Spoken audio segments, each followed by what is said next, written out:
Continuamos en las cuatro esquinas y hoy además vamos de inmediato a conectar con nuestra siguiente invitada que bueno, pues nos gusta saber que pertenece a una familia de estirpe antequerana y que además es alguien que está especializada en bueno, pues, asuntos relacionados con el mundo de la inmunología.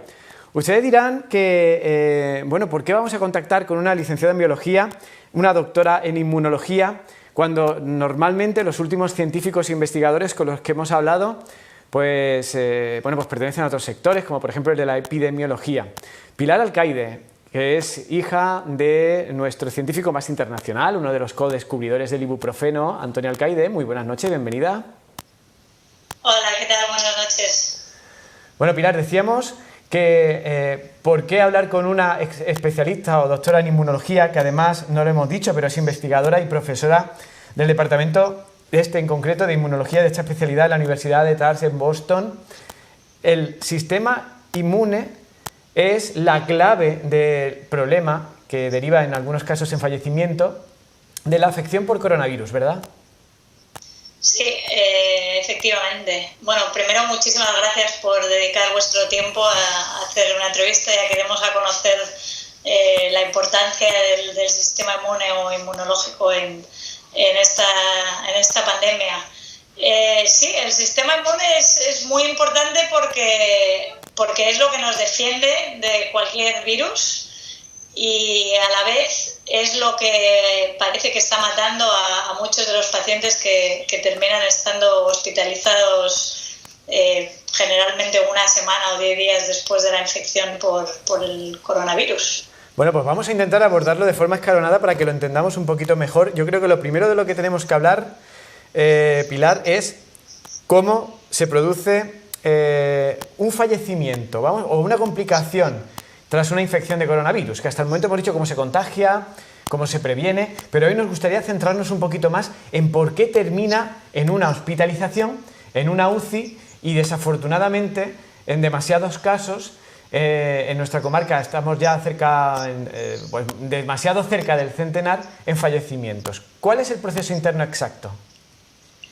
Pues generalmente la respuesta al coronavirus en sí, como es un virus muy nuevo, todavía hay que hacer muchas investigaciones para intentar ver la respuesta de nuestro sistema inmune a este virus específico. Y parece ser que ahora ya nuestro grupo y otros grupos vamos a intentar, cuando haya muestras disponibles, pues intentar evaluar eso. Pero te lo puedo explicar, o os lo puedo explicar en respuesta a cualquier virus parecido, porque no hay que olvidarse de que este virus todavía es algo nuevo y nos queda mucho que aprender. Pero en respuesta a cualquier virus, nuestro sistema inmune lo que hace es el virus infecta las células y necesitas un sistema inmune o unas defensas, como lo conoce la gente, que te ayuden a, primero, combatir la infección, reconocer que el virus es algo extraño y eliminarlo de tu cuerpo, y una vez se combate la infección, resolver esa activación para responder al virus y suprimirla. O sea, si lo pones como en dos bandos, tu sistema inmune tiene un componente que se activa fuerte para matar a la infección por el virus y otro componente que le dice a esa otra parte, frena, que ya hemos terminado, y se soluciona.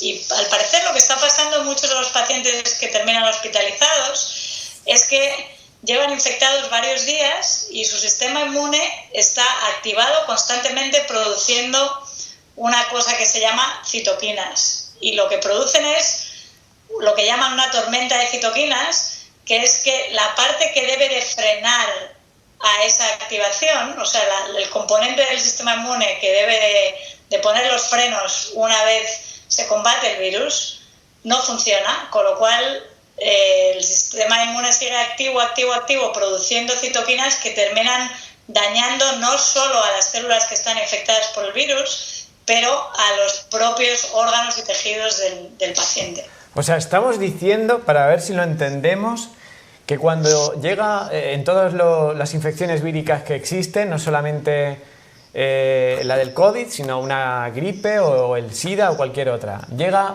un virus y automáticamente nuestro sistema inmune, o lo que es lo mismo, nuestros soldados en la puerta del castillo, lo que hacen es mandar a otros soldados que en algún caso incluso lo que hacen es autoinmolarse delante del propio virus, y luego llega un momento en el que se van replegando y automáticamente de esa forma es como han terminado acabando con el virus.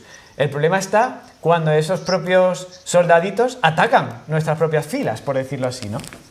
Efectivamente, lo has definido muy bien. El virus que nos ataca, para vivir y para dividirse, infectar, necesita entrar dentro de nuestras células. Nuestras células reconocen al virus como extraño y la manera que tienen de combatirlo es autodestruirse para autodestruir el virus. Para autodestruirse producen estas citoquinas y eso es lo que hace, por ejemplo, que te suba la fiebre. Hay una citoquina que se llama interleuquina 1 beta, que cuando se libera está implicada en muerte celular para combatir el virus y automáticamente sube la temperatura, con lo cual es la respuesta normal de nuestro organismo desarrollar fiebre y unos días más tarde, en el repliegue, como lo habéis comentado, pues ya se vuelve al estado normal. Pero si no hay esos frenos o ese repliegue, estos siguen, los soldados de nuestro sistema inmunológico siguen creyéndose que hay invasores y siguen produciendo estas citoquinas que le terminan matando. O sea que las citoquinas podrían ser como si fueran granadas de mano con las que se suicidan para matar al enemigo.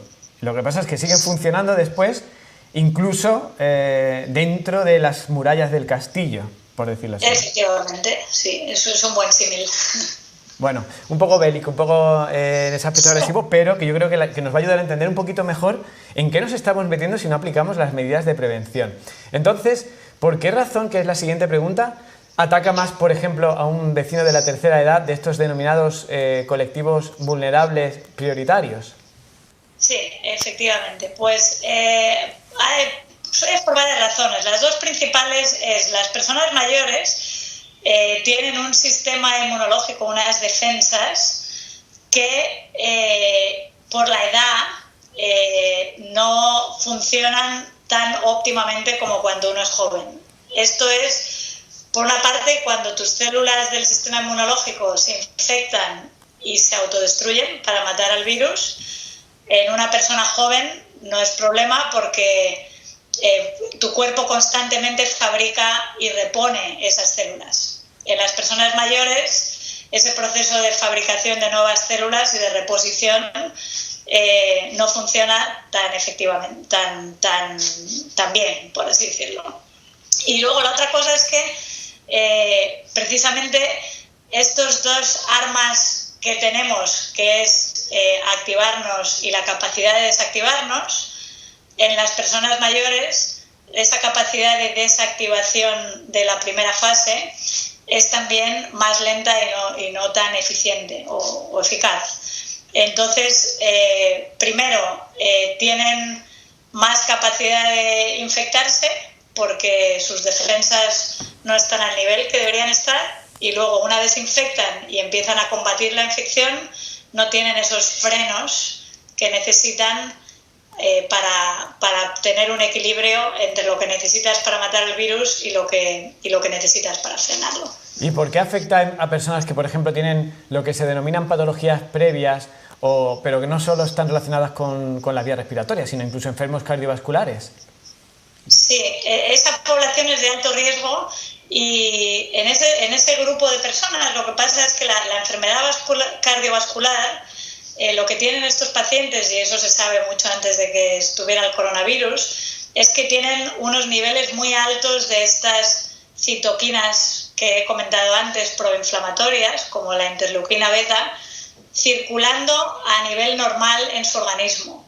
De manera que que ya están, podríamos decir que ya están semi-inflamados para empezar.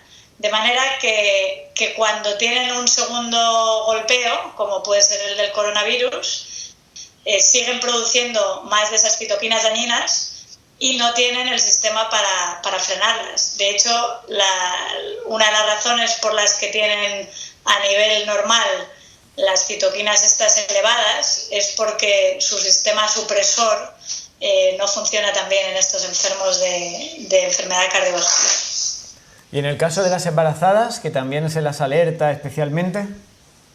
Yo creo que en el caso de las embarazadas, desde el punto de vista del sistema inmunológico, estoy hablando, por supuesto habrá expertos ginecólogos o investigadores, hay de hecho grupos de investigación que investigan el sistema inmunológico específicamente en las embarazadas. Pero el concepto general es que desde el punto de vista inmunológico es que las embarazadas tienen el sistema inmunológico suprimido durante los 9 meses de embarazo y eso es en la evolución se ha generado para proteger el que tu sistema inmunológico reconozca a un feto como extraño. Entonces tienen las defensas bajas en general, con lo cual las embarazadas están a más riesgo de infectarse. No sé si hay estudios de si estuvieran a más riesgo de ser hospitalizadas o no, pero claramente su sistema inmunológico está un poco suprimido y están a mayor riesgo de infectarse por el virus.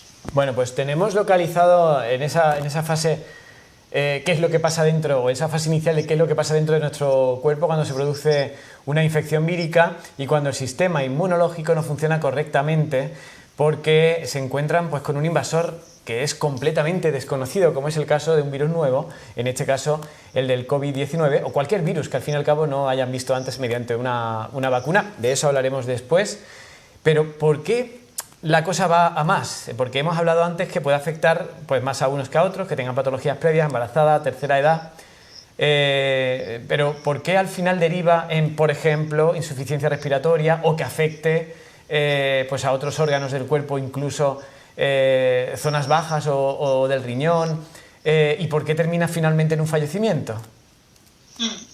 Pues tiene que ver está relacionado con lo que hemos estado hablando hasta ahora. En principio, la primera barrera de defensa que tenemos son las células del sistema inmunológico. Hay unas células que se llaman macrófagos, por ejemplo, que es como nuestra primera barrera. Y lo que hacen es, el virus las infecta y ellos se autodestruyen y en principio controlan la infección porque estas células se reponen muy rápido.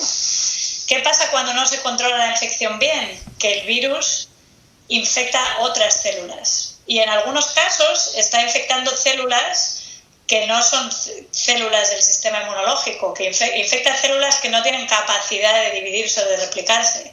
Entonces, por ejemplo, si no se puede controlar la infección inicial y el virus sigue dividiéndose, tiene más capacidad de infectar a muchas células vecinas.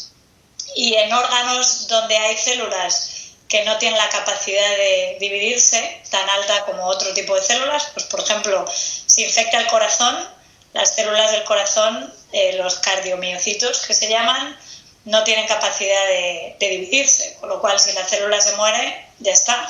Y eso va dañando los tejidos. Si a esto se añade que las propias citoquinas siguen produciéndose cuanto más virus hay para intentar matarlo y pueden dañar también las células de nuestro organismo, eso es lo que conseguimos. El virus empieza en las vías respiratorias, se divide allí, no se puede controlar y va a otros tejidos, el corazón, el hígado, el riñón.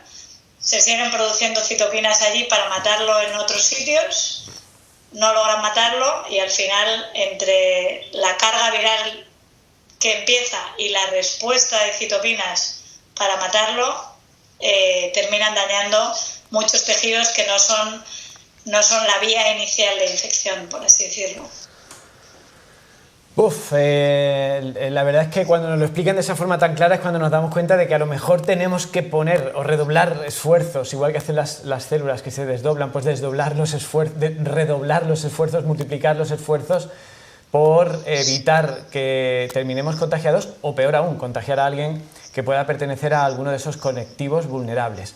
Hablemos bueno, ya sabemos dónde está el origen. El origen está en que se afecta el sistema inmunológico y nuestro propio cuerpo nos termina matando, que es algo que cuando nos lo explican de esta forma, pues causa un poco de pavor. Y la solución es tratamientos, y la manera de prevenir son las vacunas. De hecho, últimamente nuestros gobernantes hablan de cuando volvamos a salir a la calle después del confinamiento, tendremos que enfrentarnos a un mundo distinto al que teníamos antes. Básicamente lo dicen porque tenemos que seguir empleando las medidas de prevención, pero solo hasta que encontremos la vacuna. Existe otro virus desconocido que salió hace ya algunos años, por no decir bastantes años, que es el SIDA. Se encontró. ¿Cuánto se tardó en encontrar la vacuna del SIDA? No se ha encontrado. No se ha encontrado, efectivamente. ¿Puede pasar igual con el COVID? Pues esperemos que no, pero es una posibilidad que hay que considerar. De hecho, ahora todo el mundo habla del coronavirus, pero hay muchos patógenos que afectan a mucha gente para los cuales todavía no tenemos una vacuna. Así que esperemos que no, que haya esfuerzos para encontrar una, pero es claramente una posibilidad.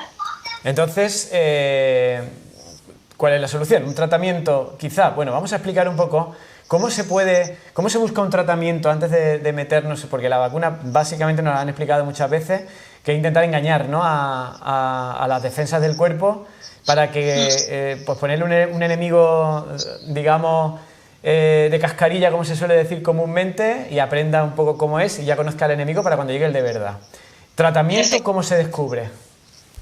Pues el tratamiento se descubre primero, hay que entender el virus y la infección para intentar tratar. El tratamiento en la fase inicial, de nuevo, si el virus infecta, lo ideal es encontrar medicamentos que dañen la superficie del virus para destruirlo antes de que entre en la célula. Entonces, por ejemplo, para el virus de la gripe hay una cosa que se llama Tamiflu y la gente escucha que solo funciona en los 2 primeros días de los síntomas y luego deja de funcionar. Funciona porque tiene que matar al virus antes de que se esconda dentro de las células. Entonces, eso sería para controlar la primera fase de infección, prevenir la infección. El problema es que si hay virus que cuando al principio, antes de entrar en las células, son asintomáticos, cuando ya la gente tiene los síntomas es cuando las células están dañadas y a lo mejor es muy difícil acceder al virus en sí. Pero ese sería un tratamiento que vaya directamente a destruir la estructura del virus y que se capture antes de que se esconda dentro de nosotros.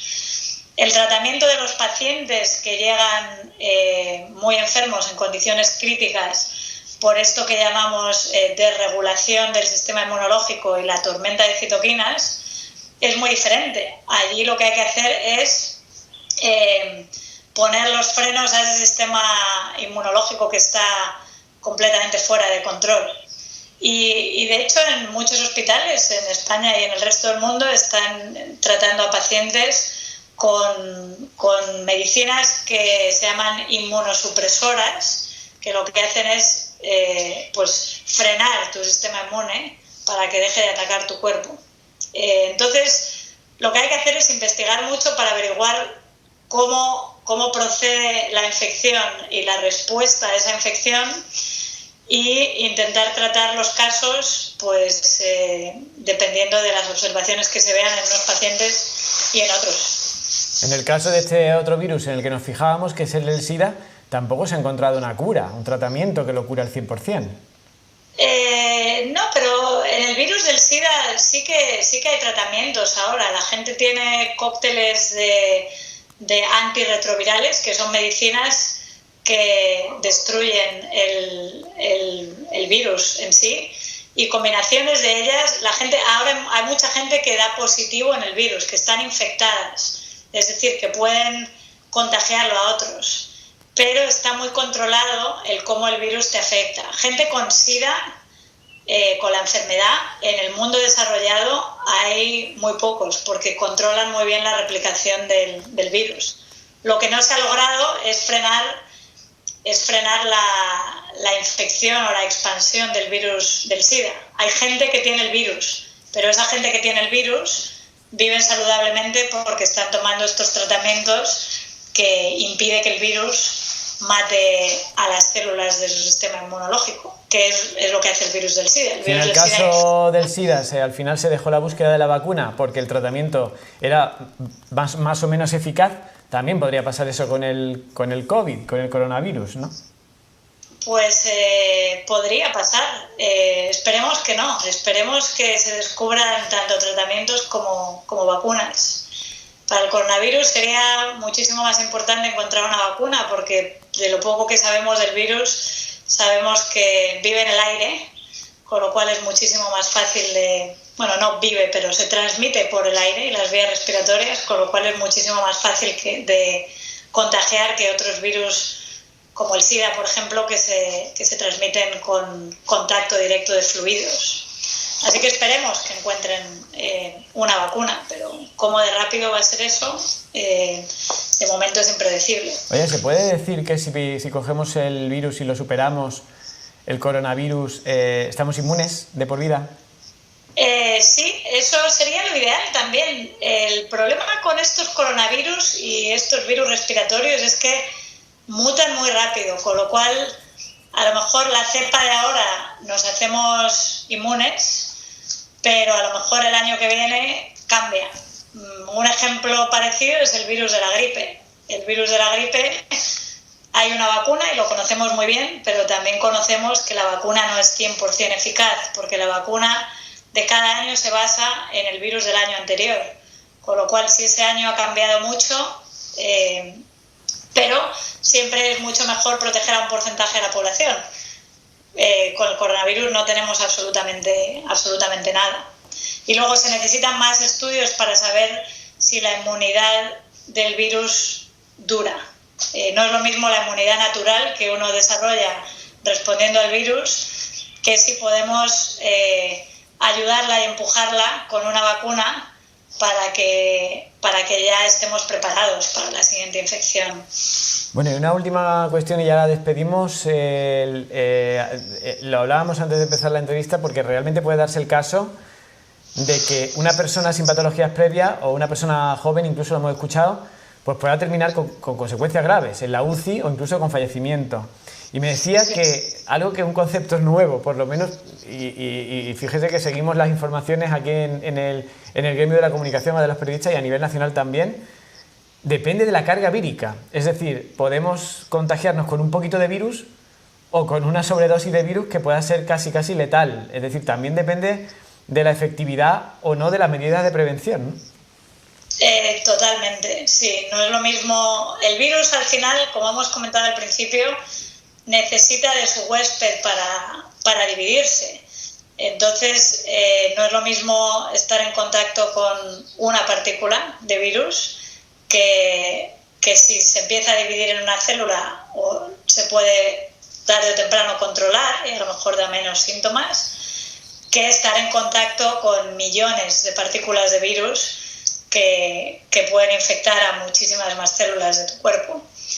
Entonces no se sabe claramente, los médicos son los que tienen que intentar averiguar el por qué esa gente que en principio está saludable y no es gente de riesgo, en algunos casos se llega a esos extremos de mala respuesta al virus y hospitalizaciones. Pero lo que sí que está claro es que aunque la mayor parte de todo lo que hemos hablado de la gente mayor, la gente con las defensas bajas, que se dice son más vulnerables, nadie se libra, porque hay números también de gente joven, saludable, niños, adolescentes, que se infectan y que no responden bien a la infección. Así que tenemos que tener mucho cuidado y tomárnoslo en serio hasta que sepamos más de esto.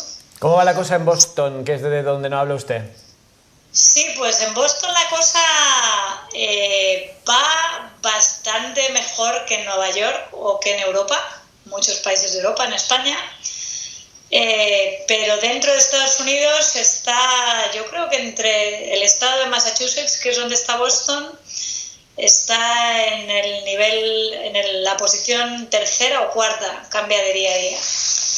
Pero mejor que los números son muchísimo más bajos que los números que vienen de España o de Italia o de la ciudad de Nueva York.